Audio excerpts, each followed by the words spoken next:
Hi అండి, welcome to my channel Sita daily vlog. అందరు ఎలా ఉన్నారు? బాగున్నారండి? మీ అందరూ బాగుండాలని మనసారా కోరుకుంటున్నాను. ఈ కర్రీ ఎప్పుడన్నా చేశారా మీరు? దీన్ని పచ్చిమిరపకాయల కోడిగుడ్డు పొడం అంటారు. ఇప్పుడు నేను దీన్ని చేస్తున్నా.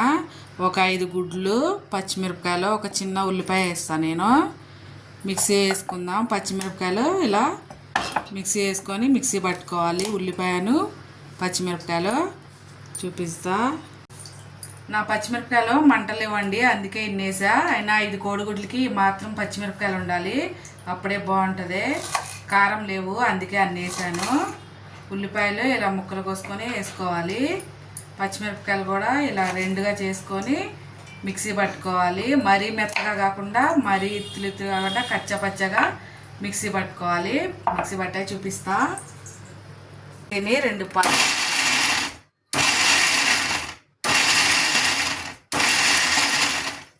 అలా పల్స్ ఇవ్వాలి.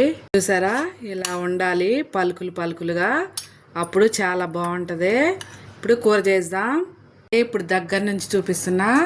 చూసారా, ఇలా పేస్ట్ చేసుకోవాలి. స్టవ్ వెలిగించాను.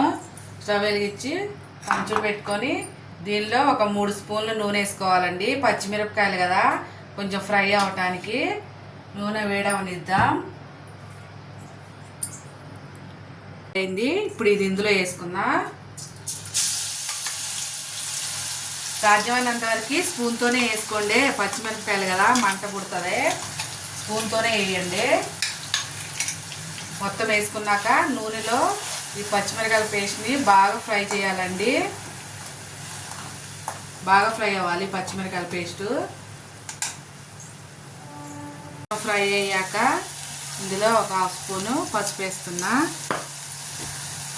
అలాగే ఒక 1/2 స్పూను ఉప్పు వేస్తున్నా. ఉప్పు మీ టేస్ట్ తగ్గట్టు వేసుకోండి. పచ్చిమిరకాయలు బాగా కారం ఉంటే తగ్గించి వేసుకోండి. నాయి సరిపడే ఉన్నాయండి కారం, అందుకే కొంచెం ఎక్కువ వేసాను. ఇప్పుడు బాగా ఫ్రై చేసుకోవాలి. చూసారా, ఇలా నూనె పైకి రావాలి. పైకి వచ్చాక అప్పుడు ఒక గుడ్డు కొట్టుకొని ఇందులో వేసుకోవాలి. మొత్తం వేసాక కలుపుదా, అప్పుడే కలుపుకోకుండా మీడియం ఫ్లేమ్లో పెట్టుకోండి. ఫ్లేము గిన్నెలో కొట్టి వేస్తున్నానండి. ఎండాకాలం కదా, వాళ్ళ పాడైపోతాయేమోనని, వేస్ట్ అయిపోతుంది కదా, అందుకనే. ఇలా అన్నీ వేసుకున్నాక దీన్ని మెల్ట్ చేసుకోవాలి. మొత్తం దానిలో కలిసేలా కలుపుకోవాలి. కలుపుకొని మీడియం ఫ్లేమ్లో పెట్టుకొని ఫ్రై చేసుకుంటే దగ్గర అయ్యేదాకా ఫ్రై చేయాలి. మీడియం ఫ్లేమ్లో పెట్టుకొని కలుపుకుంటూ ఉండాలి, లేకపోతే మాడిపోతుంది. మాడిపోతే వాసన వస్తుంది. ఇలా అడుగు అంటకుండా కలుపుకుంటా ఫ్రై చేసుకోవాలండి. ఇలా ఫ్రై చేసేటప్పుడు కూడా దీనిలోంచి నూనె బయటకు వస్తే అప్పుడు అయిపోయినట్టు. ఇంకో 2 నిమిషాలు పడుతుంది. ఇప్పుడు కొంచెం ఉప్పు వేసుకుందాం. ఇందాక పచ్చిమిరపకాయలకి సరిపోయినంత వేసా కదా, గుడ్డు వేసాం కదా, గుడ్డు వేసాక సరిపోదు. ఒక 1/2 స్పూన్ వేసి ఉప్పు కలుపుకోవాలి. ఇంకా 2 నిమిషాలు ఫ్రై చేద్దాం.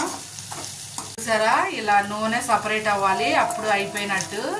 అంతేనండి, అయిపోయింది పచ్చిమిరపకాయ కోడిగుడ్డు పొడము.